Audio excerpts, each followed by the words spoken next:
एक बूढ़े भिखारी की अनोखी कहानी।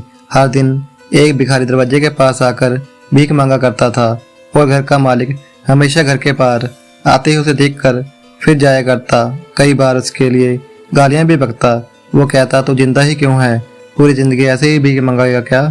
धरती का बोझ क्यों बना बैठा है? और कभी कभी उस भिखारी को गुस्से में वे धक्का भी मार दिया करता। इतना कुछ हो जाने के बावजूद भिखारी के मुंह से सिर्फ यही निकलता कि भगवान तुम्हारे पापों को माफ करे। एक बार सेठ को धंधे में बड़ा नुकसान होने की खबर मिली। सेठ बहुत परेशान था कि तभी उसके दरवाजे पर वह भिखारी आया। उसने अपना आपा खोए हुए सेठ ने उस भिखारी को पत्थर दे मारा।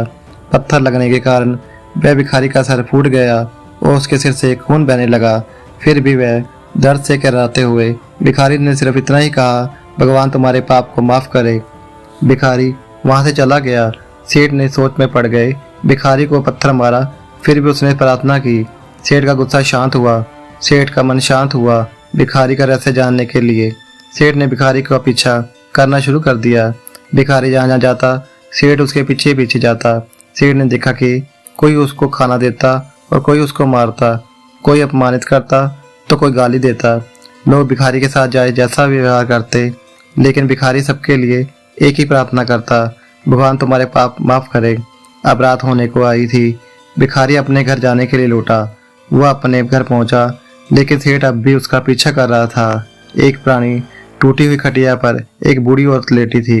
काफी कमजोर और बीमार लग रही थी। वह भिखारी की पत्नी थी।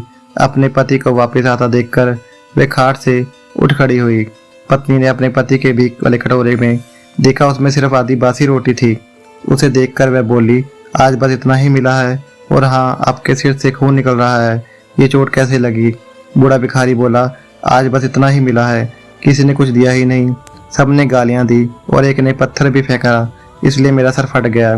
एक गहरी ठंडी सांस लेकर बूढ़ा भिखारी फिर से बोला, यह मेरे ही पापों का फल है। तुम्हें याद है कुछ साल पहले हमने कितने अमीर थे? क्या कुछ नहीं था हमारे पास? हमारे पास हर चीज जरूरत से ज्यादा थी, लेकिन हमने कभी दान नहीं किया। और उससे भी बुरा हमने उस अंधे भिखारी के साथ किया जो हमारे द्वार पर भीख मांगने आया करता था। बूढ़ी पत्नी की आंखों में आंसू आ गए। वह बोली, हाँ, हम उस बेचारे अंधे के साथ बहुत बुरा करते थे, उसका अपमान करते थे, उसे खाने के लिए रोटी की जगह कागज दिया करते थे, उसका मजाक उड़ाया करते थे और कभी कभी मारा भी करते थे।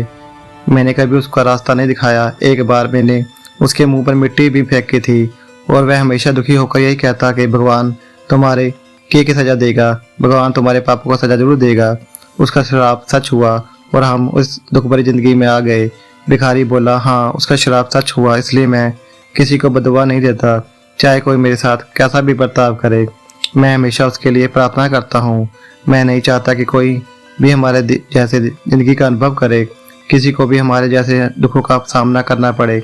वो नहीं जानते कि वह कितना बड़ा पाप कर रहे हैं, इसलिए अनजाने में हुए पाप की ऐसी सजा किसी को भी ना मिले। मैं चाहता हूँ। सेठ वहीं पर छुप कर ये सारी बातें सुन रहा था। अब उसे सब कुछ समझ में आ गया। भिखारी उस पत्नी के आधी रोटी मिली बांट कर खाई और भगवान का धन्यवाद करके सो गए। अगले दिन भिखारी फिर से भीख मांगने से गया। सेठ के घर के पास जाते सेठ ने पहले से ही गर्म रोटियां उसके लिए निकाल कर रखी थी। उसे देते हुए सेठ विनम्रता से बोला, माफ कर दीजिए बाबा, उससे बहुत बड़ी गलती हो गई है। बूढ़ा भिखारी बोला, भगवान तेरा भला करे। इतना कहकर वह आगे निकल गया। इस कहानी से जो सीख लेने लायक है वो बड़ी सिंपल है कि आदमी चाहे किसी के बुरे बारे में बुरा कहे या भला कहे, लेकिन भगवान सिर्फ कर्म के हिसाब से ही उसका फल देता है। क्या हुआ अगर भगवान नहीं देखता? लेकिन यह बात बिल्कुल सच है, उसके खाते में सबका हिसाब बहुत पक्का होता है। इसलिए जब भी किसी के लिए कुछ भी करो तो अच्छा ही करो। दोस्तों, अगर आपको ये वीडियो अच्छी लगी हो तो वीडियो को लाइक करें और चैनल को जरूर सब्सक्राइब करें।